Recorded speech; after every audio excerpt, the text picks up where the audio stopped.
வெளிநாட்டுக்கு போகணும்னு ஆசை. ஆனால் அவனுக்கு எந்த மொழியும் தெரியாது. இருந்தாலும் சமாளிச்சுக்கலாம்னு முடிவு பண்ணிட்டு கிளம்பிட்டான். ஏதோ ஒரு தேசத்துக்கு போய் சேர்ந்தான். அங்கே அவனுக்கு யாரையும் தெரியாது. அவங்க என்ன மொழியில் பேசிக்கிறாங்க அப்படிங்கிறது கூட புரியல. என்ன பண்ணுறதுன்னு யோசனை பண்ணிட்டு ஒரு இடத்துல நின்றுக்கிட்டு இருக்கிறான். எதிர ஒரு பெரிய கட்டிடம், நிறைய பேர் உள்ளே போயிட்டு இருக்கிறாங்க. இவனும் அவங்க பின்னாடியே உள்ளே போனான். ஒரு பெரிய அறை, அலங்காரம்லாம் பண்ணி வச்சிருக்கிறாங்க. நிறைய பேர் சாப்பிட்றதுக்காக உட்காந்துருக்குறாங்க. இவனுக்கு நல்ல பசி, அதனால் இவனும் உட்காந்தான். சாப்பாடு போட்டாங்க, சாப்பிட்டான். அன்பான உபசரிப்பு. இவன் மனசு உள்ள நினச்சிக்கிட்டான், இது ஏதோ அரசருடைய அரண்மனை மாதிரி தெரியுது. இன்னைக்கு ஏதோ விருந்து நடக்குது, நல்ல வேளை நம்ம பசியும் தீர்ந்தது அப்படின்னு நினச்சிக்கிட்டே நிமிர்ந்து பார்க்குறான். சாப்பாடு பரிமாறினவன் எதிரில் ரொம்ப பணிவோட முதுகை வளைச்சி வணக்கம் தெரிவித்தான். இவனும் எழுந்திரிச்சு நின்று முதுகை வளைச்சி வணக்கம் தெரிவித்தான். ரொம்ப நன்றின்னா. அவன் ஒரு சீட்டை இவன் கையில் கொடுத்தான். இவன் அதை வாங்கி பார்க்குறான். என்ன எழுதியிருக்குன்னு ஒன்றும் புரியல. சரி, இந்த நாட்டில் தங்களுடைய நன்றியை சீட்டில் எழுதி தான் கொடுப்பாங்க போல இருக்கு அப்படின்னு நினச்சிக்கிட்டு மறுபடியும் நன்றின்னா. ஆனால் அவன் காசை கொடுங்கன்னா. ஏன்னா அது ஒரு ஹோட்டல், இவன் சாப்பிட்டதுக்கான பில் அது. இவன் அதை புரிஞ்சிக்கவே இல்லை. நன்றின்னு அந்த சீட்டில் எழுதி கொடுக்குறாங்க போல இருக்கு அப்படின்னு நினச்சிக்கிட்டு அதை வாங்கி சட்டை பையில் பத்திரமா வச்சுக்கிட்டு பரவாயில்லைங்க ரொம்ப மகிழ்ச்சின்னா. ஒரு வெளிநாட்டுக்காரனுக்கு இவ்வளவு தூரம் மரியாதை பண்ணுறீங்களே, எங்கள் ஊருக்கு போனதும் உங்களை பற்றி நிறைய சொல்லுவேன் அப்படின்னா. இவன் என்ன சொல்கிறான்னு அவனுக்கு புரியல. இவனை பிடிச்சி அழைச்சிட்டு போய் முதலாளி முன்னாடி நிறுத்தினான். நாம் சொன்னதில் இவனுக்கு ரொம்ப பெருமையாக இருக்கணும் போல இருக்கு, அதுதான் பெரிய இடத்துக்கு அழைச்சிட்டு வந்திருக்கிறான் அப்படின்னு இவன் நினச்சிக்கிறான். அவரும் பில்லுக்கான பணத்தை கொடுங்கிறாரு. பரவாயில்லைங்க ரொம்ப மகிழ்ச்சி நன்றிங்கிறான் இவன். அவரு பார்த்தார், இவனை நீதிமன்றத்துக்கு அனுப்பி வச்சுட்டார். இவன் என்ன நினச்சிக்கிட்டான், நம்மளை இந்த ஊர் ராஜா முன்னாடியே அழைச்சிக்கிட்டு வந்து நிறுத்தி இருக்கிறாங்க போல இருக்கு, என்ன ஒரு பெருந்தன்மை அப்படின்னு நினச்சிக்கிறான். நீதிபதி சொன்னார், சாப்பிட்டதுக்கான பணத்தை கொடுத்துரு, இல்லைன்னா அதுக்கான தண்டனையை அனுபவிக்க வேண்டி இருக்கும்னார். ராஜாவே நமக்கு நன்றி சொல்கிறாரு போல இருக்கு அப்படின்னு நினச்சிக்கிறான் இவன். என் மகிழ்ச்சிக்கு எல்லையே இல்லைங்க அப்படின்னா. அவர் பார்த்தார், இவனுக்கு தண்டனை கொடுக்க வேண்டியது தான் அப்படின்னு முடிவு பண்ணார். உடனே தீர்ப்பு எழுதினார். இவனை கழுதையில் பின்புறமாக உட்கார வைங்க, இவன் ஒரு மோசடிக்காரன் அப்படின்னு ஒரு போர்டு எழுதி அவன் கழுத்தில் மாட்டுங்க, அப்புறம் அந்த கழுதையை ஊர் பூரா விரட்டுங்க அப்படின்னார். இவனுக்கு தான் மொழி புரியலையே, ஏதோ நடக்குது அப்படிங்கிறது மட்டும் புரியுது. எல்லாரும் சேர்ந்து இவனை ஒரு கழுதை மேலே உட்கார வச்சாங்க. ஓஹோ, நம்மளை பாராட்டி ஒரு ஊர்வலம் நடத்துகிறாங்க போல இருக்கு அப்படின்னு நினச்சிக்கிறான் இவன். எல்லாரும் சத்தம் போட்டுக்கிட்டே கையை தட்டிக்கிட்டு கழுதை பின்னாடி ஓடி வர்றாங்க. இவனுக்கு ரொம்ப உற்சாகமாக இருக்குது. எல்லாருக்கும் கை கூப்பி வணக்கம் சொல்லிக்கிட்டே போகிறான். கூட்டத்தில் திடீர்னு ஒரு தெரிஞ்ச முகம் தெரியுது. அவனுடைய தேசத்தை சேர்ந்த ஒரு ஆள் அவன். அவனை பார்த்ததும் இவனுக்கு ரொம்ப உற்சாகம். நம்ம ஊருக்கு போனதும் இங்கே நமக்கு கிடைச்ச மரியாதையெல்லாம் உண்மைதான்னு சொல்கிறதுக்கு ஒரு சாட்சியும் கிடைச்சிட்டுது அப்படின்னு நினச்சிக்கிறான். அவனை பார்த்து கத்தனான், நல்லா பார்த்துக்க, இந்த ஊர் மக்கள் எனக்கு எப்படிப்பட்ட வரவேற்பு கொடுக்குறாங்கங்கிறத நல்லா கவனிச்சுக்கோ அப்படிங்கிறான். அவனுக்கு அவமானமாக போட்டுது. தலையை குனிஞ்சுக்கிட்டே நழுவி போயிட்டான். இவன் பார்த்தான், அவன் தலை தெரியல. ஆகா, அவனுக்கு நம்ம மேலே பொறாமை போல இருக்கு, அதனால தான் காணாமல் போயிட்டான் அப்படின்னு நினச்சிக்கிறான். இப்படி ஒரு வேடிக்கை கதையை பெரியவங்க சொல்கிறது உண்டு. கதை வேடிக்கையாக இருந்தாலும் இதில் உள்ள கருத்து என்ன தெரியுமா?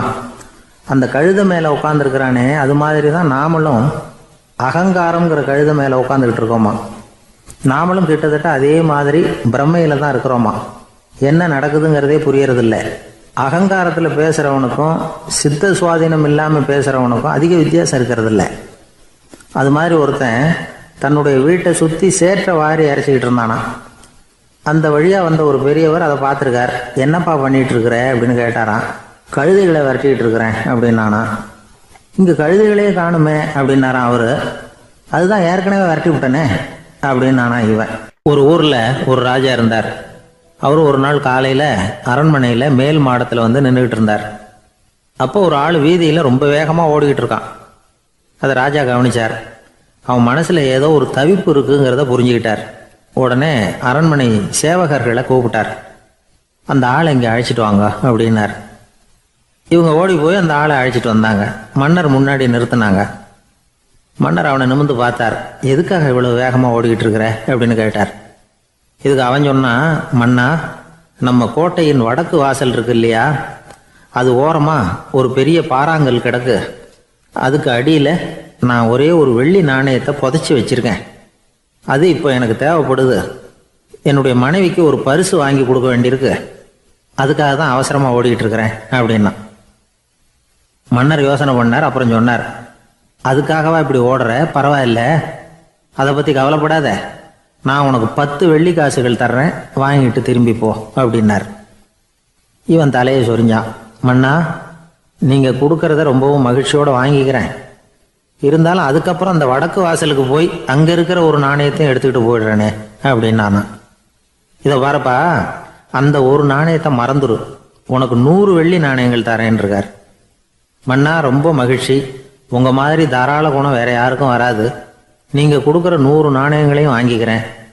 இருந்தாலும் வடக்கு வாசலுக்கு போய் அதையும் எடுத்துக்கிட்டா 101 ஆயிடுமே அப்படின்னு நானா. இதை பாருப்பா, அந்த ஒரு நாணயத்தை மறந்துடு, அது எக்கேடாவது கெட்டு போகட்டும். நான் உனக்கு 100 பொற்காசுகள் தரேன், அதையாவது வாங்கிட்டு வந்த வழியிலேயே திரும்பி போடுன்னாராம்.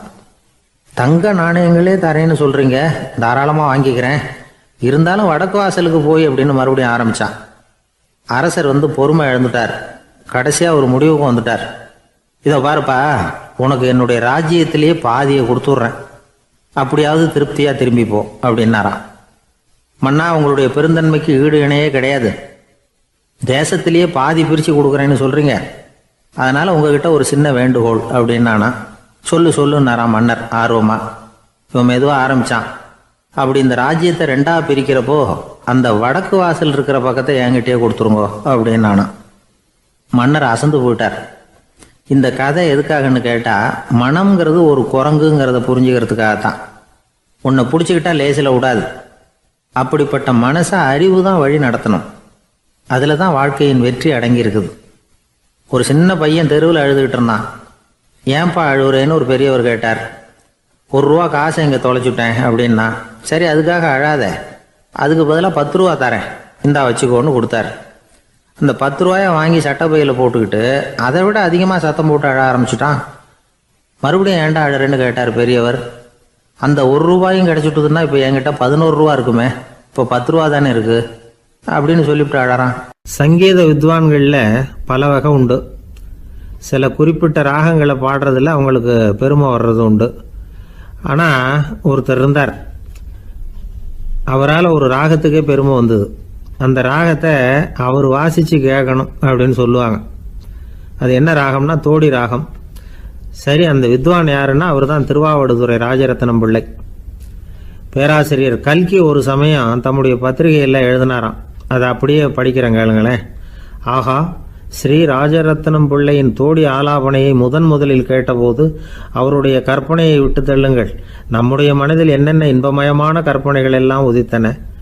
குழந்தை தாயிடம் கொஞ்சம் குரலை கேட்டோம், அன்னை குழந்தையிடம் கொஞ்சம் குரலை கேட்டோம், ரதியும் மன்மதனும் பேசிக்கொண்ட காதல் மொழிகளை கேட்டோம், முருகன் சிவபெருமான் செவிகுளிர மொழிந்த உபதேசத்தை கேட்டோம், கலைமகள் கவிஞனுக்கு அருளிய ஆசி மொழிகளை கேட்டோம், நாரத முனிவருடைய தம்பூரா சுருதியை கேட்டோம், ராவணன் தன் எலும்பை ஒடித்து வீணையாகச் செய்து வாசித்த கானத்தை கேட்டோம், கானப் பறவைகளின் கலகல ஒலியை கேட்டோம், கோலக் குயில்களின் குரல் இனிமையை கேட்டோம். இப்படிலாம் பேராசிரியர் கல்கி விமர்சனம் எழுதியிருக்கிறார். திருவாவடுதுறை ராஜரத்னம் பிள்ளை அவர்களுடைய வாசிப்பை கேட்டுட்டு TN ராஜரத்னம் பிள்ளை இறந்து போனார். அப்போ கவிஞர் கண்ணதாசன் எழுதினார், செவியனில் ஓடி எங்கள் சிந்தையில் ஓடி இந்த புவியெல்லாம் ஓடி நின்பார் பொங்கிய தோடி வேறிங்கு எவரிடம் போகும் ஐய இனி அதை காப்பார் யாவர் அவிந்தனின் சடலத்தோடே அவிந்தது தோடிதானும் அப்படின்னு எழுதினாராம். அந்த அளவுக்கு அவருடைய தோடியை ரசித்தவர்கள் உண்டு. அதே மாதிரி தோடின்னா என்னன்னு தெரியாமலே அவரை ரசித்தவங்களும் அந்த காலத்தில் உண்டு. அதாவது ஒரு பெரிய சபையில் இவர் வாசிச்சுக்கிட்டு இருக்கிறார். பாதியில் ஒரு பெரிய மனுஷன் உள்ளே வந்தார். அவர் உடம்புல பட்டு வேஷ்டி, ஜருகை, அங்கவஸ்திரம், வாயில் வெத்தலை, வாசனை புகையில, காதில் வைரக்கடுக்கன், கழுத்தில் தங்க சங்கிலி, கை விரல் பூரா மோதிரம், கையில் ஒரு வெள்ளி வெத்தலை புட்டி, உதவிக்கு 2 பேர் பக்கத்தில். இவ்வளவு பந்தாவோடு வரார் கச்சேரி கேட்கறதுக்கு. இப்படி வந்தவர் முதல் வரிசையில் உட்கார்ந்தார். வித்வான் வாசித்து முடித்ததும் இவர் அவரை பார்த்து, ஐயா, நீங்கள் தோடி வாசிக்கிறதுல ரொம்ப கெட்டிக்காரர்னு கேள்விப்பட்டிருக்கேன். அதை கேட்கறதுக்காக தான் மெனக்கிட்டு வந்திருக்கிறேன். அதை வாசிங்களேன் அப்படின்னாராம் இந்த பெரியவர். ராஜரத்னம் பிள்ளைக்கு ஒன்றும் புரியல. ஏன்னா இது வரைக்கும் அவர் வாசிச்சுக்கிட்டு இருந்ததே அந்த தோடி ராகத்தை தான். அதை வாசித்து முடித்ததும் அதை வாசிங்களேன்னு இவர் கேட்குறார். அப்படின்னா இவரோட ஞானம் எப்படிப்பட்டது? இவ்வளவும் கேட்டுட்டு இப்படி கேட்குறாரே அப்படின்னு அவர் யோசிச்சிருக்கிறார் ராஜரத்னம் பிள்ளை. உடனே என்ன பண்ணார் தெரியுமா? பக்கத்தில் ரொம்ப சாதுவாக சுருதி போட்டுக்கிட்டு இருந்த ஒரு முதுகில் ஓங்கி ஒரு குத்து விட்டாராம். அவருக்கு ஒன்றும் புரியல, எதுக்கு நம்மளை அடிக்கிறார் இவர், நம்மளை குத்துறாரு வித்வான்னு. அவர் அதிர்ச்சியால் இவர் நிமிர்ந்து பார்த்துருக்கார். அப்போ ராஜரத்னம் பிள்ளை சொன்னாராம், ஏய்யா ஐயா பெரிய மனுஷன், என்னுடைய பரம ரசிகர், தோடி ராகம் கேட்கணுங்கிறதுக்காக இவ்வளவு தூரம் வந்திருக்கிறார், வந்து வரிசையில் உட்காந்துருக்கார். நீ இந்த சமயம் பார்த்து தோடி ராகம் வாசிக்கிற நாதஸ்வரத்தை வீட்டில் வச்சுட்டு வந்துட்டியே, இப்போ ஐயாவுக்காக அந்த ராகத்தை நான் எப்படி வாசிக்கிறது அப்படின்னு சொல்லிவிட்டு மறுபடியும் முதுகில் ஒரு அடி கொடுத்தாராம். அடி வாங்கினவருக்கே சிரிப்பு அடக்க முடியலையா. எனக்கு இது மட்டும்தான் சார் தெரியும், இதை தவிர வேறு எதுவும் தெரியாது அப்படின்னு சொல்லிக்கிட்டே காலம் தள்ளுறவங்க ரொம்ப பேர். அவங்களெல்லாம் கஷ்டப்பட வேண்டியிருக்கும். ஒருத்தர் தன்னுடைய தொழிலில் ரொம்ப கெட்டிக்காரராக இருக்கலாம், அதுக்காக எப்பவும் அதே ஞாபகத்தில் இருந்துக்கிட்டு உலகியல் அறிவு இல்லாமல் இருந்துடக்கூடாது, அது ஆபத்து. இதுக்காக நம்ம தாத்தா பாட்டிலாம் ஒரு கதை சொல்லுவாங்களே, கேள்விப்பட்டிருக்கீங்களா? ஒரு சமயம் ஒரு 4 பேர் சேர்ந்து வெளியூருக்கு பிரயாணம் போனாங்களாம். அந்த 4 பேர் எப்படி தெரியுமா? ஒருத்தர் வேதாந்தி, இன்னொருத்தர் சங்கீத வித்வான், 3வது ஆள் வைத்தியர், 4வது ஆள் ஜோசியர். இவங்க 4 பேரும் நண்பர்கள். அதனால் சேர்ந்து புறப்பட்டாங்க. வழியில் ஒரு ஊரில் தங்கினாங்க. இருட்டி போச்சு. அதனால் இன்றைக்கி ராத்திரி இங்கேயே தங்கி இருந்துட்டு நாளைக்கு புறப்படலாம் அப்படின்னு தீர்மானம் பண்ணாங்க. சாப்பாட்டுக்கு என்ன பண்ணுறது? அங்கேயே கடத்தெருவுக்கு போய் சாமான்லாம் வாங்கியாந்து சமைச்சி சாப்பிட்லாம்னு முடிவு பண்ணாங்க. 4 பேர் இருக்கிறதுனால ஆளுக்கு ஒரு காரியமாக செய்யலாம் அப்படின்னு வேலையை பிரிச்சுக்கிட்டாங்க. வைத்தியர் கரிகாய் வாங்க போனார், வேதாந்தி எண்ணெய் வாங்க போனார், ஜோசியர் பலசரக்கு வாங்க போனார், சங்கீத வித்வானுக்கு சமைக்கிற வேலை. எல்லாம் சரி. ஆனால் நடந்தது என்ன தெரியுமா? கடைத்தெருவுக்கு காய்கறி வாங்க போனார்ல வைத்தியர், அங்கே போய் மார்க்கெட்டில் பார்த்தார். ஒவ்வொரு கறிகாயாக எடுத்து பார்த்தார். இது பித்தம், உடம்புக்கு ஒத்துக்காது, இது வாயு, உடம்பு ஒத்துக்காது அப்படின்னு ஒவ்வொன்றா தள்ளினார். கடைசியில் ஒன்றுமே தேரல, வெறுங்கையோடு திரும்பி வந்துக்கிட்டு இருக்கிறார். எண்ணெய் வாங்க போனார் வேதாந்தி, அவர் ஒரு தொன்னையில் எண்ணெயை வாங்கினார். பேசாமல் அதை எடுத்துகிட்டு வர வேண்டியது தானே, முடியல. அவருடைய வேதாந்த மூளை சிந்திக்க ஆரம்பிச்சுட்டுது. இந்த தொன்னைக்கு எண்ணெய் ஆதாரமா அல்லது எண்ணெய்க்கு தொன்னை ஆதாரமா அப்படிங்கிற ஆராய்ச்சியில் இறங்கினார். என்னாச்சு தெரியுமா? அப்படி கவுத்து பார்த்தார். வாங்கின எண்ணெய் பூராவையும் வழியில் கொட்டிவிட்டு வெறும் தொண்டையோடு சேர்ந்தார். பலசரக்கு வாங்க போனார் ஜோசியர், அவர் ஒரு வழியில் பார்த்தாரு. வழியில் வந்தவங்களெல்லாம் அங்கங்கே ஒரு மரத்தடியில் உட்கார வச்சு அவங்களுக்கெல்லாம் ஆர்வம் சொல்ல ஆரம்பிச்சிட்டார். அப்படி ஒவ்வொருத்தராக சொல்லி முடிச்சுட்டு கடத்தருக்கு போய் சேர்ந்தார். இவர் அங்கே போய் சேர்றதுக்குள்ளே ரொம்ப நேரம் ஆகிட்டுது. கடையெல்லாம் பூட்டி விட்டு போயிட்டாங்க. என்ன செய்கிறது? அவரும் வெறுங்கையோடு திரும்பி சேர்ந்தார். சரி, இவங்க கதை தான் இப்படி ஆச்சு. அங்கே சமைக்கிறதுக்காக உட்காந்துருந்தார் சங்கீத வித்வான், அவர் கதை என்னாச்சு தெரியுமா?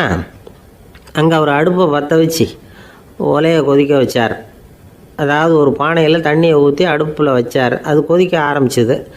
தண்ணி கொதிக்கிற சத்தம் இருக்குதுல்ல, அது இவருக்கு தாளம் போடுறது மாதிரி இருந்தது.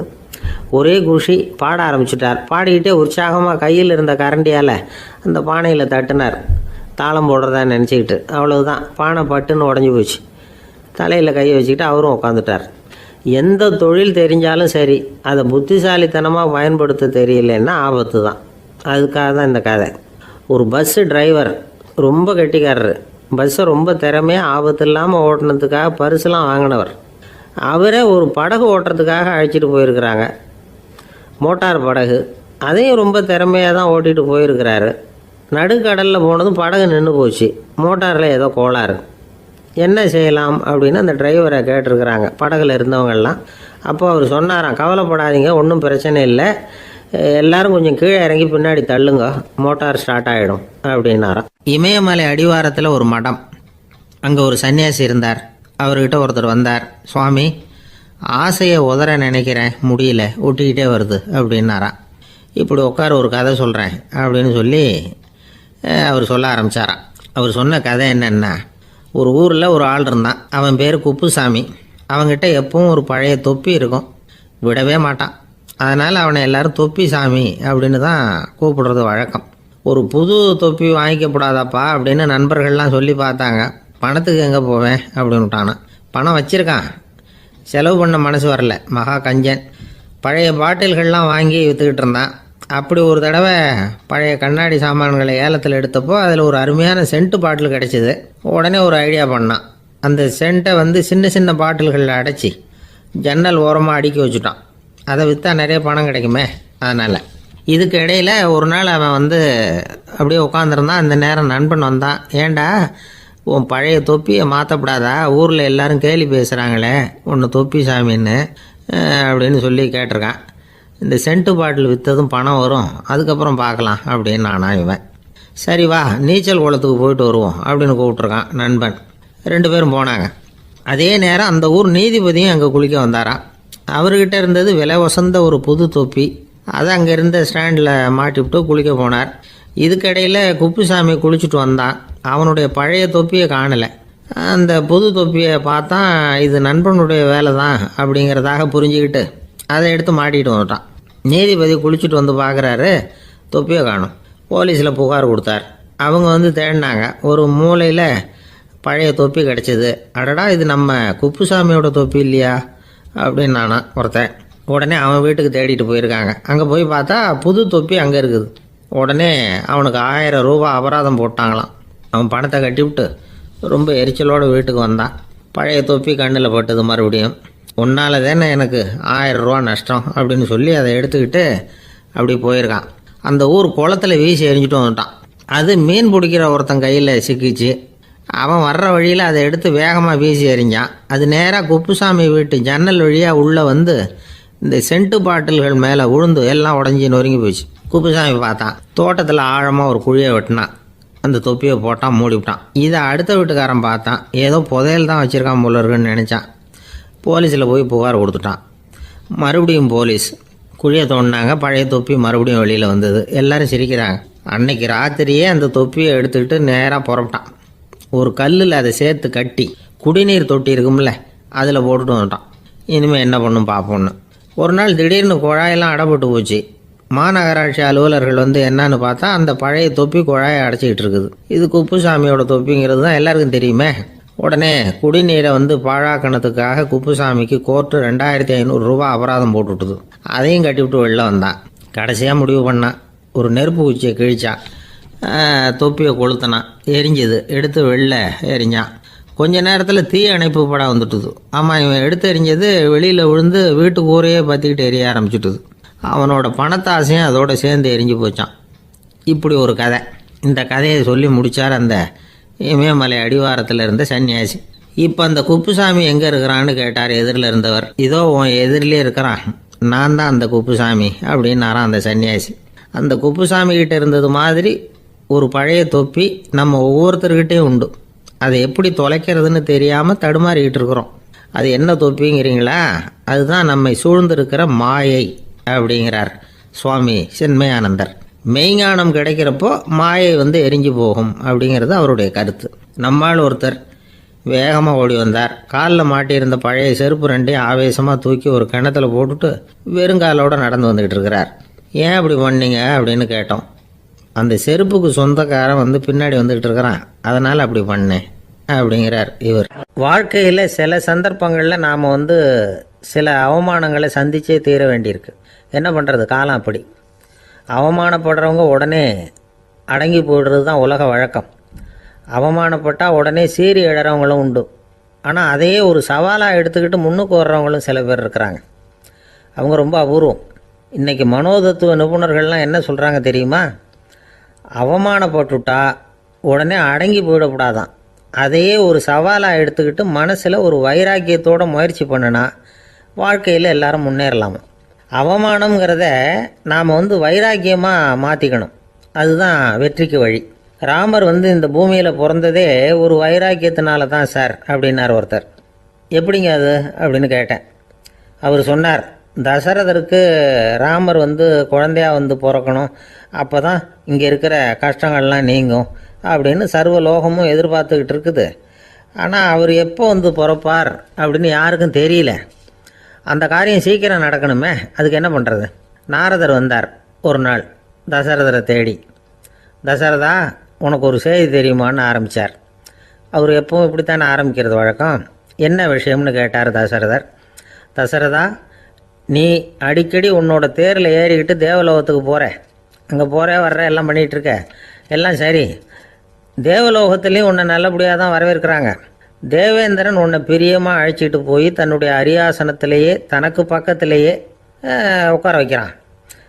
நீயும் சந்தோஷமாக உட்காந்து பேசிவிட்டு வந்துடுற. ஆனால் நீ இங்கே வந்ததுக்கு அப்புறம் அங்கே என்ன நடக்குது தெரியுமா உனக்கு அப்படின்னாரான் நாரதர். என்ன நடக்குது எனக்கு ஒன்றும் தெரியலையே அப்படின்னாரான் தசரதர். நாரதர்கிட்ட வந்து கிட்டத்தில் வந்து கேட்டிருக்கார், கொஞ்சம் சொல்லுங்கள் என்னது அப்படின்னு. அவர் நெருங்கி வந்தாரான் நாரதரும். மெதுவாக அவர் காதோட காதாக சொன்னாராம். அதாவது நம்ம பாஷையில் சொல்லப்போனால் பற்ற வைக்கிறார். நீ அங்கே தேவேந்திரங்கிட்ட உட்காந்து பேசிவிட்டு வந்த பிறகு நீ அங்கே உட்காந்துருந்த அரியாசனத்தை தண்ணி ஊற்றி கழுவி சுத்தப்படுத்துகிறாங்க. நீ என்ன அந்த அளவுக்கு சுத்தம் இல்லாத ஆளா, தினம் குளிக்காமையாக இருக்கிற அப்படின்னாராம். தசரதருக்கு இது ரொம்ப அவமானமாக போயிட்டுது. அப்படியே செய்கிறாங்க அப்படின்னாராம். ஆமாம், நீ வேணும்னா நான் சொல்கிறது உண்மையா இல்லையா அப்படின்னு சோதனை பண்ணி பார்த்துக்கோ அப்படின்னாரான் நாரதர். உடனே தசரதர் இதுக்காகவே புறப்பட்டு தேவலோகம் போனார். அங்கே வழக்கம் போலவே இவரை கூப்பிட்டு உட்கார வச்சு பேசிக்கிட்டு இருந்தான் தேவேந்திரன். கொஞ்ச நேரம் பேசிக்கிட்டு இருந்துட்டு சரி நான் கிளம்புறேன்னு புறப்பட்டார். சரி, அவனும் வாசல் வரைக்கும் வந்து வழி அனுப்பி வச்சுட்டு உள்ளே போயிட்டான். தசரதர் வெளியில் கொஞ்ச நேரம் மறைஞ்சி இருந்துட்டு மெதுவாக உள்ளே எட்டி பார்த்தார் என்ன நடக்குதுன்னு. நாரதர் சொன்னது உண்மைதான். தசரதர் உட்காந்துருந்த ஆசனத்தை அங்கே 2 தேவர்கள் கழுவி சுத்தப்படுத்திக்கிட்டு இருக்கிறாங்க. தசரதரால் இதை தாங்கிக்க முடியல. அவருக்கு ரொம்ப அவமானமாக போச்சு. நேராக கிடுகிடுன்னு தேவேந்திரங்கிட்டே போனார். நான் உட்காந்துருந்த இருக்கையே சுத்தம் பண்ணுறியே, நான் என்ன அந்த அளவுக்கு பாவியா அப்படின்னு கேட்டார். ரொம்ப கோபமாக கேட்டார். தசரதரே, மனுஷனுக்கு 3 கடன்கள் உண்டு. தேவ கடன், ரிஷி கடன், பித்ரு கடன். இதை தீர்க்காதவன் பாவியாகிறான். இதில் மகனை பெறுவதால் தான் பித்ரு கடன் தீரும். உனக்கு மகன் கிடையாது, அதனால் நீ பாவி ஆகிற. பாவி உட்காந்துருந்த இடம்ங்கிறதுனால அதை சுத்தம் செய்ய வேண்டியது எங்கள் கடமை அப்படின்னு நானான் தேவேந்திரன். இந்த இடத்துல தசரதருக்கு ஏற்பட்ட அவமானம் ஒரு வைராக்கியமாக மாறிச்சு. தேவேந்திரனே கேட்டுக்கோ, ஒரு மகனை பெற்ற பிறகு தான் இந்த சபையில் மறுபடியும் அடி எடுத்து வைப்பேன் அப்படின்னு சொல்லிவிட்டு போயிட்டாரான். போய் புத்திர காமேஷ் யாகம் பண்ணார். புத்திரர்கள் பிறந்தார்கள். இந்த கதையில் உள்ள கருத்து என்னென்னா, தேவேந்திரன் தசரதரை அப்படி அவமானப்படுத்தலைன்னா அவருக்கு இப்படி ஒரு வைராக்கியம் பிறந்திருக்குமா? யோசித்து பார்க்கணும். நமக்கு ஏற்படுகிற சில அவமானங்களையும் வைராக்கியமாக மாற்றிக்குவோம். அப்படி மாற்றிக்கிட்டோம்னா வாழ்க்கையில் வந்து முன்னேறலாம். நம்ம ஆளுங்க சில பேர் அவமானத்தை வந்து வைராக்கியமாக மாற்றிக்கிறது எப்படி தெரியுமா? நம்மக்கிட்ட ஒரு பையன் சொன்னான், எங்கள் அப்பா என்னை எல்லாருக்கும் முன்னாடி வச்சு திட்டிவிட்டார், பொறுப்பு இல்லாமல் ஊர் சுற்றுறேன்னு சொல்லி அவமானப்படுத்தி விட்டார். இனிமேல் நீ என் முகத்திலேயே முழிக்காதரா போடான்னு வேற சொல்லிவிட்டார். எனக்கு ரோஷம் வந்துட்டுது. அந்த அவமானத்தை வைராக்கியமாக மாற்றிக்கிட்டேன். அன்னையிலேருந்து அவர் முகத்திலேயே முழிக்கிறதில்ல அப்படின்னா. அப்படியான்னு கேட்டோம். ஆமாங்க, அவர் வீட்டில் இல்லாத நேரமாக பார்த்து உள்ள சமையல் கட்டுக்கு போய் சாப்பிட்டுட்டு நைஸாக வெளியில் வந்துடுவேன் அப்படிங்கிறான் அவன். ஒரு கடைக்கு போனேன், 5 ரூபா பணத்தை எடுத்து கொடுத்தேன். ஒரு தினசரி பத்திரிகையை கேட்டேன். அவர் உடனே அங்கே அடுக்கி வச்சுருந்த பத்திரிகையில் ஒன்று எடுத்து என் கையில் கொடுத்தார். வாங்கிக்கிட்டேன். மீதி பணத்தை எடுத்தார். அதையும் என் கையில் கொடுக்கணும்ல, கொடுக்கல. எதிரில் இருந்த பலகையில் வச்சு எடுத்துக்க சொன்னார். எப்பவும் அவர் அப்படி தான் பண்ணுவார். நானும் எடுத்துக்கிட்டு வந்துடுவேன். இவர் ஏன் இப்படி பண்ணுறாருங்கிறது எனக்கு ரொம்ப நாளாக ஒரு சந்தேகம். ஒரு நாள் அவர்கிட்டயே இதை கேட்டுவிட்டேன். ஏங்க, நீங்கள் உங்கள் கடைக்கு வந்து பொருள்கள் வாங்குறவங்களுக்கு நீங்கள் பாக்கி சில்லறையை கொடுக்குறப்போ பலகையில் வச்சு விட்றீங்க, கையில் கொடுக்க மாட்டேங்கிறீங்களே, ஏன் அப்படின்னு கேட்டேன்.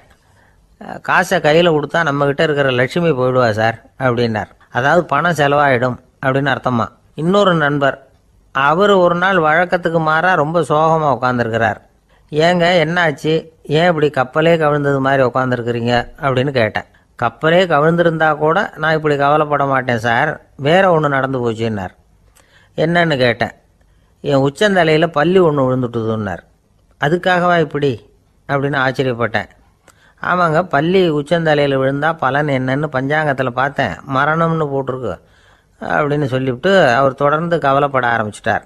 இப்படியும் ஒருத்தர். என் கூட வேலை பார்க்குற ஒருத்தர் எப்படி தெரியுமா, தினமும் வலது காலை வச்சு தான் ஆஃபீஸுக்கு உள்ளே நுழைவார். என்னைக்காவது தவறுதலாக இடது காலை வச்சு உள்ளே வந்துட்டார்னா அன்னைக்கு பூரா மனசு சங்கடப்படுவார். எந்த வேலையும் சரியாக ஓடாது.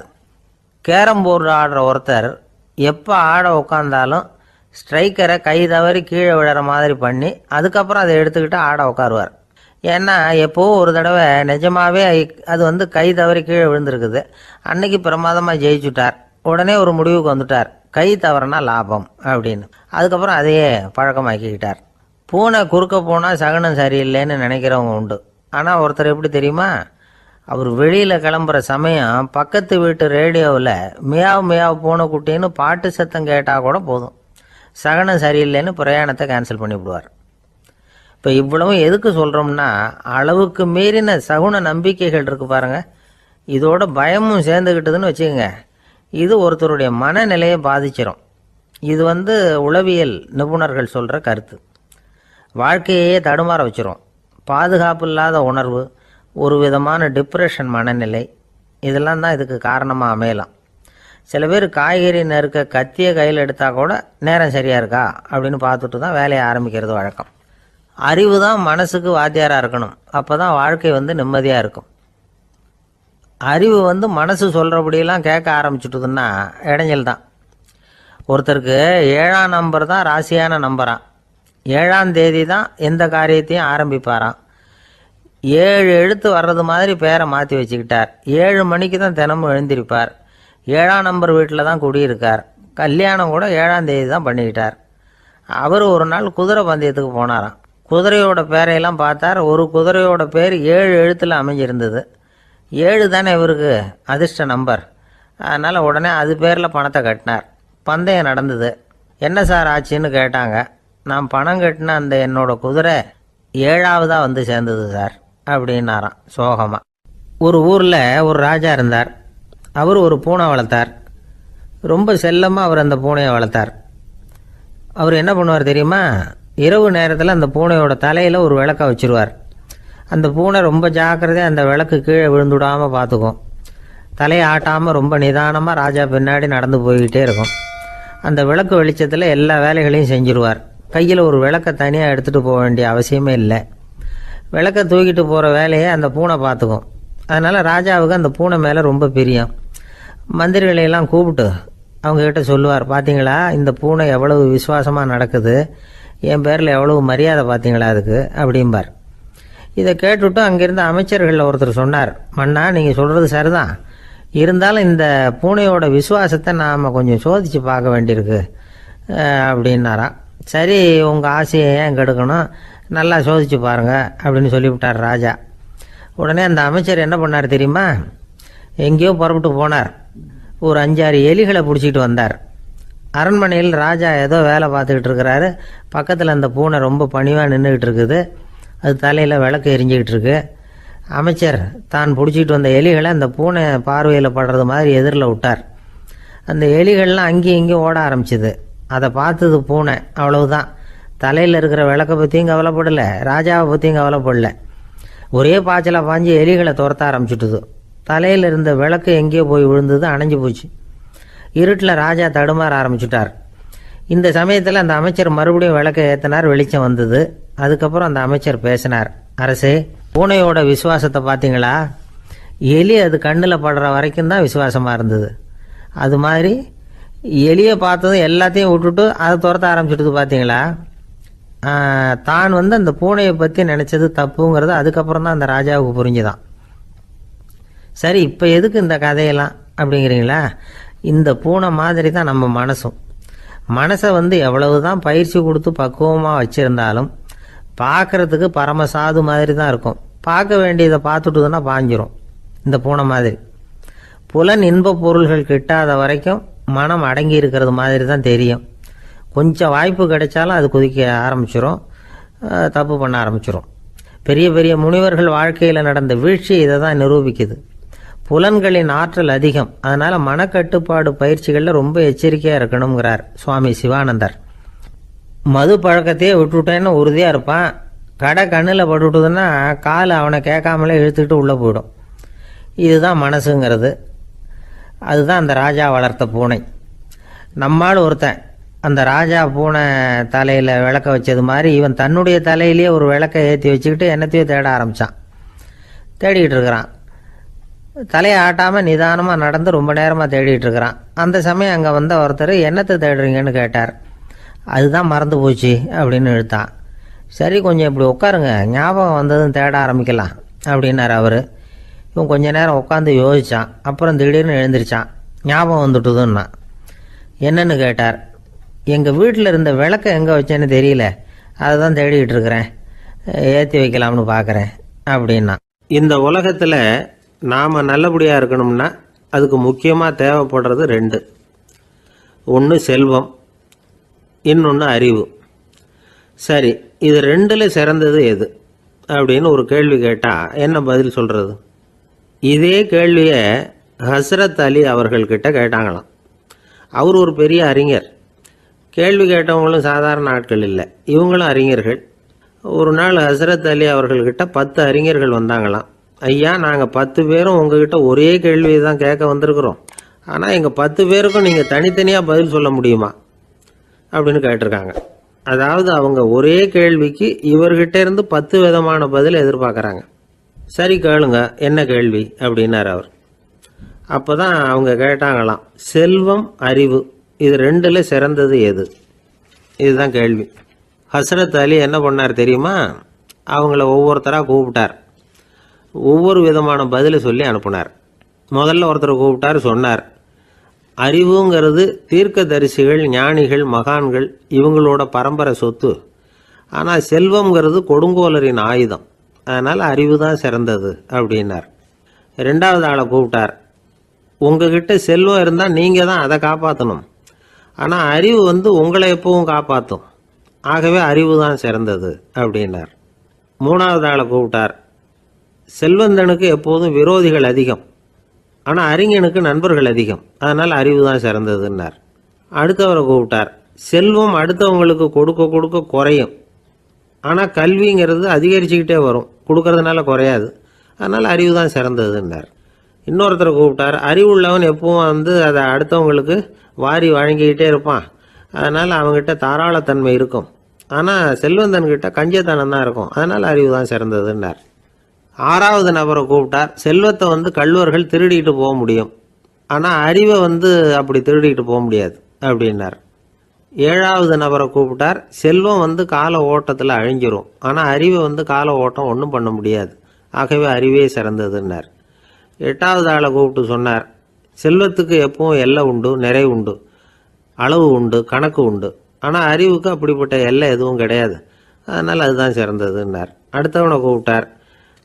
செல்வம் உள்ளத்தில் உள்ள ஒளியை போக்கிவிடும், இருட்டை உண்டாக்கிவிடும், விரிந்த மனப்பான்மையை குறுகலாக்கிவிடும். ஆனால் அறிவு அப்படி இல்லை, இருண்ட உள்ளத்தில் ஒளியை பாய்ச்சி அதை விசாலப்படுத்துது, அதுதான் சிறந்ததுன்னார். கடைசியாக 10வது நபரை கூப்பிட்டார். செல்வம் மனசில் செருக்கை உண்டாக்குது, ஆணவத்தை ஏற்படுத்துது, அதனால் நானே கடவுள்னு நினைக்கிற அளவுக்கு மனுஷனை தாழ்த்தி விடுது. ஆனால் அறிவு பணிவையும் பண்பாட்டையும் வளர்க்குது, அதனால் அறிவு தான் சிறந்ததுன்னார். ஆக இப்படி 10 பேருக்கும் 10 விதமாக பதில் சொன்னது மூலமாக ஹஸ்ரத் அலி அவர்கள் அறிவு தான் செல்வத்தை விட சிறந்தது அப்படிங்கிறதுக்கு 10 காரணங்களை சுட்டி காட்டியிருக்கார். அந்த அறிஞர் 10 பேர் கேட்ட ஒரே கேள்விக்கு 10 பதில் சொன்னார். நமக்கு வேண்டிய ஒருத்தர் 10 பேர் கேட்ட கேள்விக்கு ஒரே பதில் சொல்லி சமாளித்தார். கேள்வி என்ன தெரியுமா? என்கிட்ட வாங்கின கடனை எப்போயா திருப்பி கொடுக்க போகிற?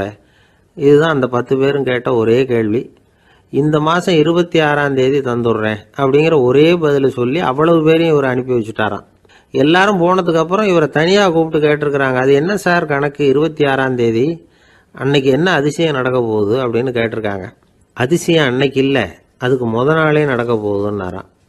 விவரமாக சொல்லுங்கன்னு இருக்காங்க. வேற ஒன்றும் இல்லைங்க, 26ஆம் தேதி தானே எல்லாரையும் வர சொல்லியிருக்கிறேன், அதுக்கு நாளே நான் புறப்பட்டு தலைமறைவாயிட போகிறேன் அப்படின்னாராம் ரொம்ப பெருமையாக.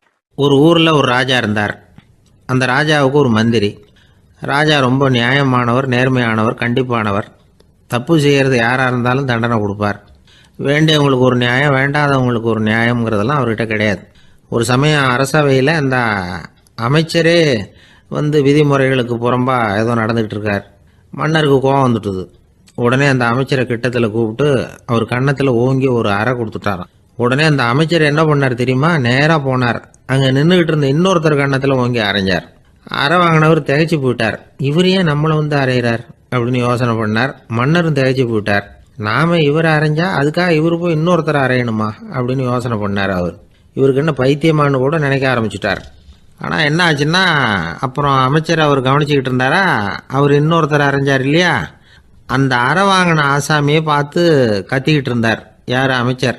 ஏன்பா என்கிட்ட அறையை வாங்கிக்கிட்டு இப்படி விவரம் இல்லாமல் நின்றுக்கிட்டு இருக்கிறிய, நான் உனக்கு கொடுத்ததை நீ வேற யாருக்கிட்டையாவது கொடுத்துரு அப்படின்னார். உடனே அந்த ஆள் பார்த்தான். தனக்கு அடுத்தபடியாக நின்றுக்கிட்டு இருந்தவனை ஓங்கி ஒரு அறை அரைஞ்சான். அவன் கன்னத்தை தடவிட்டே யோசனை பண்ணான். இது ஏதோ புரிஞ்சுக்கிட்ட மாதிரி அடுத்தாப்புல நின்றுக்கிட்டு இருந்தவனை அரைஞ்சான். இப்படி இந்த அறை வந்து மாறி மாறி போய்கிட்டே இருக்குது. ஊரு பூரா பிரயாணம் பண்ண ஆரம்பிச்சுட்டுது. அன்னைக்கு ராத்திரி அந்த ராஜா படுக்கிறதுக்காக போனார். அந்த நேரம் பார்த்து அவர் கன்னத்தில் பலார்னு ஒரு அறை விழுந்தது. நம்மளே அரையிறது யாரு அப்படின்னு அதிர்ச்சியோட மன்னர் திரும்பி பார்க்குறாரு. அரைஞ்சது அவரோட மனைவி. என்னாச்சு உனக்குன்னு கத்துனார் ராஜா. உங்களுக்கு தெரியாதா, ஊர் பூரா ஒருத்தர் மாற்றி ஒருத்தர் மூலமாக இந்த அறை வந்து பிரயாணம் பண்ணிட்டு வருது அப்படின்னாங்க அந்த அம்மா. அப்படின்னா ஆரம்பித்த இடத்துக்கே வந்துட்டுதா அப்படின்னாராம் மன்னர். என்ன சொல்கிறீங்கன்னு கேட்டிருக்காங்க. இவர் விவரத்தை சொன்னாராம். அப்படின்னா நீங்கள் ஆரம்பித்து வச்ச இந்த விளையாட்டை நான் முடிச்சு வச்சுட்டேன் அப்படின்னாங்களாம் அந்த அம்மா. மறுநாள் காலை மறுபடியும் அரசவை கூடிச்சு அந்த அமைச்சர் மன்னரை பார்த்து கேட்டார். என்ன மகாராஜா, என்கிட்ட கொடுத்ததை திருப்பி வாங்கிட்டீங்களா அப்படின்னாராம். இப்படி நடக்கும்னு நான் எதிர்பார்க்கவே இல்லைன்னார் மன்னர். ஆனால் நான் எதிர்பார்த்தேன். அது எங்கே போயிட போகுது, ஊர் பூரா சுற்றி கடைசியில் உங்ககிட்ட தான் வந்து சேரும் அப்படிங்கிறது எனக்கு தெரியும் அப்படின்னார் அமைச்சர். இந்த கதை வந்து வேடிக்கையாக இருந்தால் கூட இதில் உள்ள கருத்து முக்கியமானது. இந்த உலகத்தில் பல கருத்துக்கள் இப்படி தான் மாறி மாறி சுற்றி வந்துக்கிட்டே இருக்குது. நம்மளும் ஒருத்தன் தன்னுடைய நண்பன் ஒருத்தனை கடத்தரில் பார்த்தான். உடனே ஓடி போய் பலார்னு ஒரு அறை கொடுத்தானான். அவன் கன்னத்தை தடவிட்டு ஏன்டா என்ன அரைஞ்சேன்னு கேட்டிருக்கான். நீ ஏன்டா என்னை முட்டாள்னு என் மனைவிட்ட போய் சொன்னேன் அப்படின்ட்டுருக்கான் அவன். உன்னை ஒரு முட்டாள்னு சொன்னதுக்காகவா நீ என்ன அரைஞ்ச அப்படின்னு கேட்டிருக்கான் இவன். டேய், நான் அதுக்காக அறையலப்பா, அது ஒரு பெரிய ரகசியம். நான் முட்டாளுங்கிறது அந்த ரகசியத்தை நீ வந்து ஏன் எங்கள் வீட்டில் போய் சொன்னேன், அதுக்காக தான் அரைஞ்சேன் அப்படின்னு நான் அவன். ஒரு இலக்கிய கூட்டம் ஏற்பாடு பண்ணியிருக்கிறோம், நீங்கள் அவசியம் வந்து அதில் பேசணும் அப்படின்னு கேட்டுக்கிட்டார் ஒருத்தர். வேணாங்க, 4 பேருக்கு முன்னாடி வந்து நிற்கிறதுனா எனக்கு ரொம்ப கூச்சமாக இருக்கும் அப்படின்னாரு இவர். ஏன் சார் இன்னமும் குழந்த மாதிரி கூச்சப்படுறீங்களே அப்படின்னார் அவர். அவரை ஒரு மாதிரியாக சமாளித்து அனுப்பி வச்சுட்டு அதுக்கப்புறம் அதை பற்றி இவர் யோசித்து பார்த்துருக்கார். சில நிபுணர்கள் எழுதியிருக்கிறத படித்தும் பார்த்துருக்கிறார். மனோதத்துவ நிபுணர்கள் என்ன சொல்கிறாங்க தெரியுமா? 10லேருந்து 20% குழந்தைகள் பிறக்கிறப்பவே கூச்ச சுபாவம் கொண்டதாக தான் இருக்குதான்.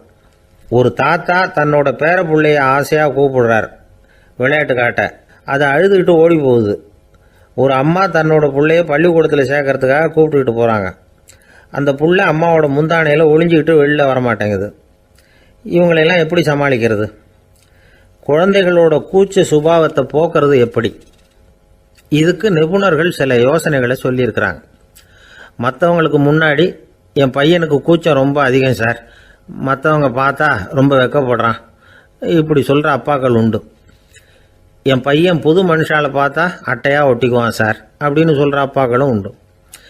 இப்படிலாம் குழந்தைகளுக்கு வந்து முத்திரை குத்துறது ரொம்ப தப்பான். புதுசாக யாராவது வீட்டுக்கு வந்தால் குழந்தை தானாக தன்னோட கூச்சத்தையும் பயத்தையும் போக்கிக்கிட்டு சகஜமாக மாறி வர்றதுக்கு வாய்ப்பு கொடுக்கணுமா. ஒரு கூட்டத்துக்கோ அல்லது சொந்தக்காரங்க கல்யாணத்துக்கோ குழந்தைய அழைச்சிட்டு போகிறீங்க, அங்கே போய் கட்டாயப்படுத்தி குழந்தைய மற்றவங்க கிட்ட பேச சொல்லக்கூடாது. சில சமயம் குழந்தை தானாக தன்னுடைய கூச்ச சுபாவத்தை விட்டு பேசுறதுக்கு முன் வந்தால் அதை பாராட்டணும். குழந்தை கலகலப்பு இல்லாமல் மௌனமாக இருந்ததுன்னா அதையும் கண்டுக்கக்கூடாது. குழந்தை பேச ஆரம்பித்தா அதை ஆர்வத்தோடு கவனிக்க தெரியணும். கலந்து உரையாடுற பழக்கத்தை வீட்லேயே ஆரம்பிக்கலாம். கேட்டதுக்கு பதில் சொல் அப்படின்னு நீங்கள் அதிகாரம் பண்ணிகிட்டு இருக்கக்கூடாது. அது வந்து குழந்தைக்கு பேசுகிற சந்தர்ப்பத்தை குறைச்சிருமா. இப்போ நாம் அதிகாரம் பண்ணால் கேலி செய்கிற பழக்கம் குழந்தைகளை வந்து ரொம்ப பாதிச்சிருமா. பெரியவங்களானதுக்கு அப்புறமும் சில பேர் கூச்சத்தோடவும் பயத்தோடவும் இருக்கிறதுக்கு இதுதான் காரணம். சின்ன வயசில் அவங்கெல்லாம் ஏதாவது கேலிக்கு ஆளாகி இருப்பாங்க. 2வது குழந்தை மூத்த குழந்தைய வந்து கேலிக்கு ஆளாகிற சந்தர்ப்பங்களை கண்டு கேலி பண்ணினா அது இளம் நெஞ்சங்களை விட்டு நீங்கிறதே இல்லையா. எப்பவும் குழந்தையோட நடை உடை பாவனைகளை பற்றி சொல்லிக்கிட்டே இருக்கக்கூடாதான். அதுவே கூச்ச சுபாவத்தை கொண்டுட்டு வந்துருமா. அப்பா எங்கேன்னு யாராவது கேட்டால் இது மாதிரி இன்ன காரியத்துக்காக வெளியில் போயிருக்கார், இத்தனை மணிக்கு திரும்பி வருவார் அப்படின்னு சொல்கிற அளவுக்கு குழந்தைகளை பழக்கப்படுத்தி வைக்கணும். ஃபோன்லேயே யாராவது விசாரித்தா கூட இது மாதிரி பதில் சொல்லு அப்படின்னு சொல்லணும். சின்ன சின்ன மீட்டிங்கில் 4 வார்த்தை பேச தயார் பண்ணலாம். ஒரு கடையிலையோ அல்லது ஹோட்டல்லையோ ஏதாவது விவரம் கேட்கணும்னா உங்கள் குழந்தைய தைரியமாக அனுப்புங்க. குழந்தைகள் பணிவாகவும் பொறுமையாகவும் விவரம் கேட்குறப்போ கூச்ச சுபாவம் தானாக போயிடும். சின்ன வயசுலேயே இப்படிலாம் பழக்கப்படுத்தினா தான் வருங்காலத்தில் தைரியமாக இந்த சமுதாயத்தில் வாழ முடியும். இல்லைன்னா 60 வயசுலேயும் அடுப்பங்கரையை விட்டு வெளில வர்றதுக்கு கூச்சப்பட்டுக்கிட்டு தான் இருக்க வேண்டியிருக்கும். இந்த காலத்து பிள்ளைங்க எவ்வளவோ பரவாயில்ல, எதுக்கும் தயங்குறதில்ல, கூச்சப்படுறதில்ல. ஒரு அம்மா அடுப்பங்கரையிலேருந்து சத்தம் போட்டாங்க, டேய் ராமு, தயவு பண்ணி அந்த டிவியை நிறுத்துறா, அந்த பெண்ணோட குரல் மகா மோசம், அடுப்பங்கரையில் இருக்கிற என்னாலேயே அதை சகிச்சிக்க முடியல அப்படின்னாங்களாம். உடனே பையன் கொஞ்சம் கூட தயங்காமல் பதில் சொல்கிறான், அம்மா இந்த குரல் டிவியிலேருந்து வரல, எழுத்த விட்டு மாமி தான் இங்கே வந்திருக்கிறாங்க, அவங்க தான் இப்போ என்னோட பேசிக்கிட்டு இருக்கிறாங்க அப்படின்னு. நான் வங்க நாவலாசிரியர் சரத் சந்திரர் ஒரு நண்பர் அவர்கிட்ட வந்தார். வழக்கமாக எல்லா எழுத்தாளர்கள்கிட்டையும் கேட்குற ஒரு கேள்வியை கேட்டார். நீங்கள் எழுத்துத்துறைக்கு வந்தது எப்படி? இதுதான் கேள்வி.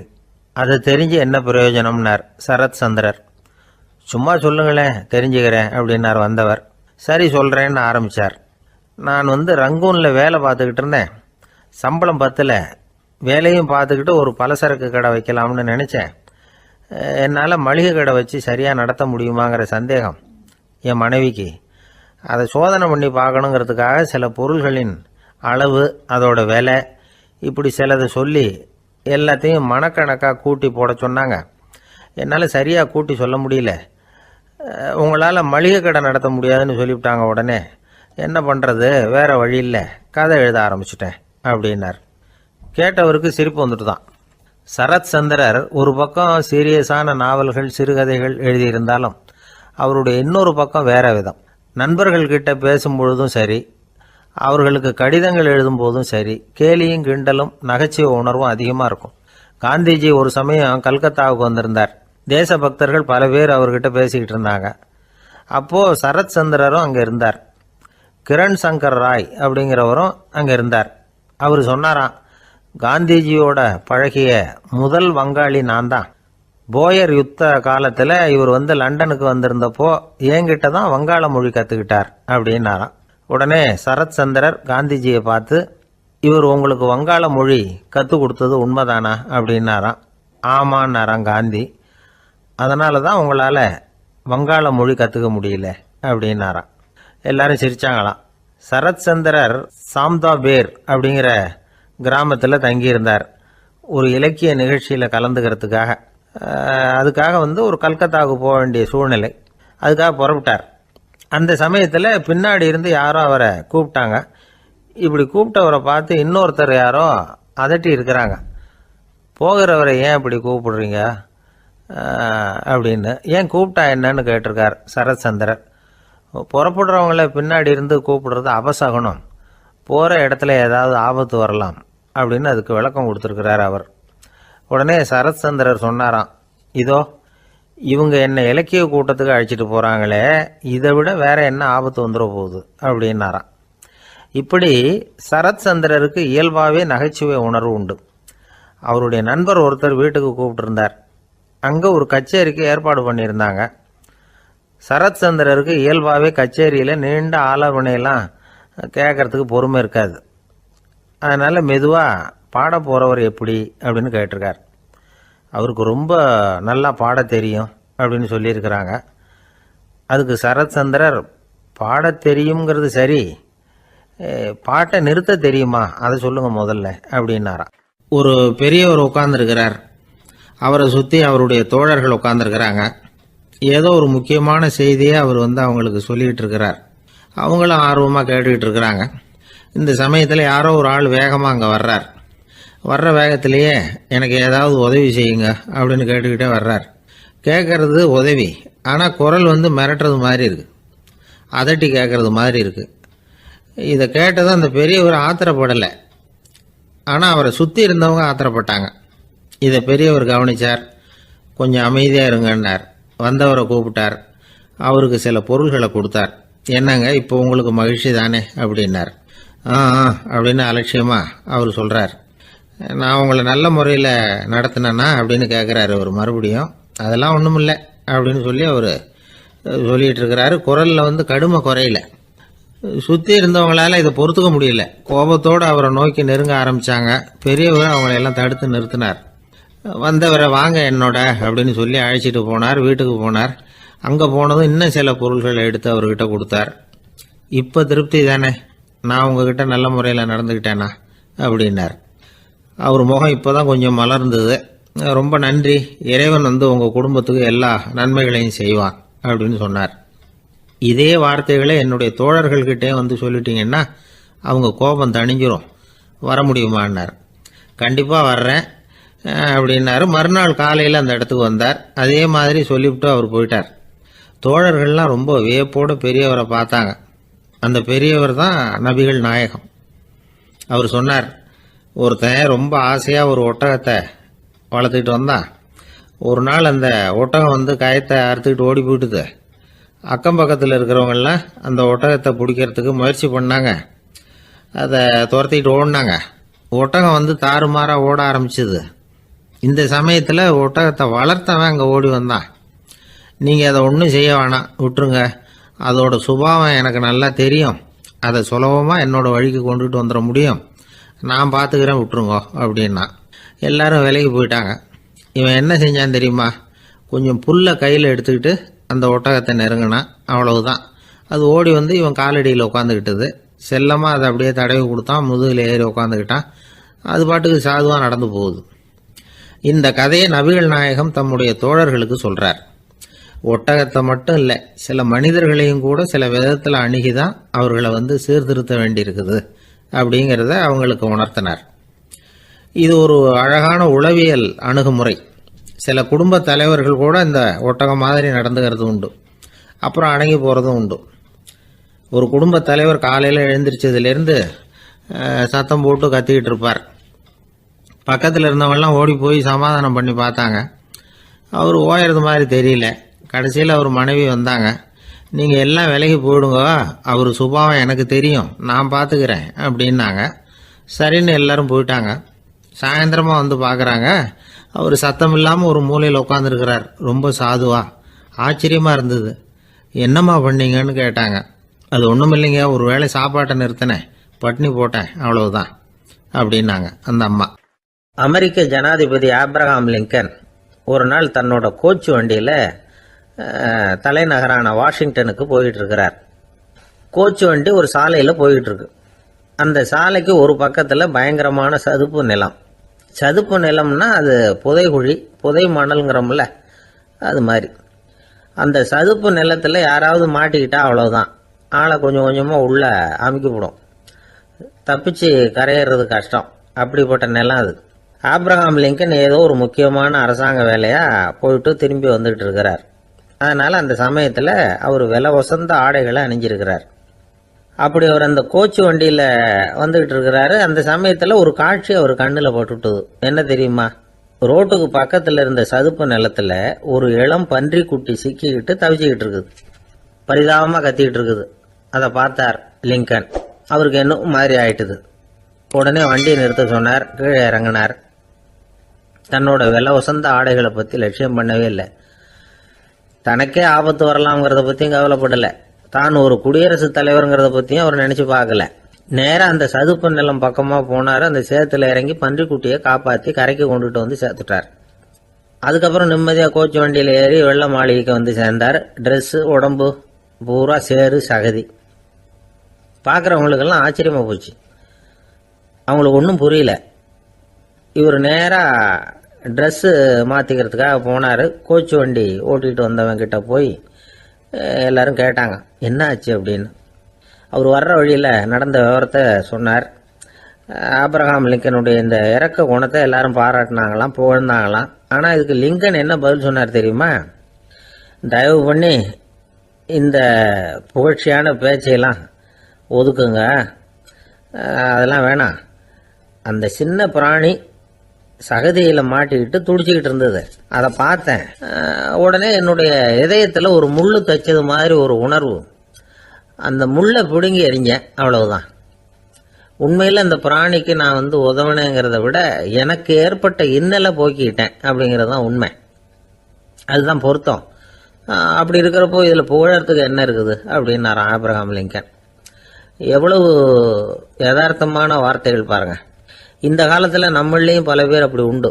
நீச்சல் தெரியாத ஒரு ஆள் தண்ணியில் இறங்கிட்டான். தண்ணி ஆழம்ங்கிறது அப்புறமா தான் தெரிஞ்சுது. தத்தளிக்க ஆரம்பிச்சுட்டான். வாழ்னு கத்துறான். கரையில் நின்றுட்டு இருந்த ஒருத்தர் இதை பார்த்தார். உடனே அவருக்கு இதயத்தில் முள்ளு தைச்சது மாதிரி ஒரு உணர்வு.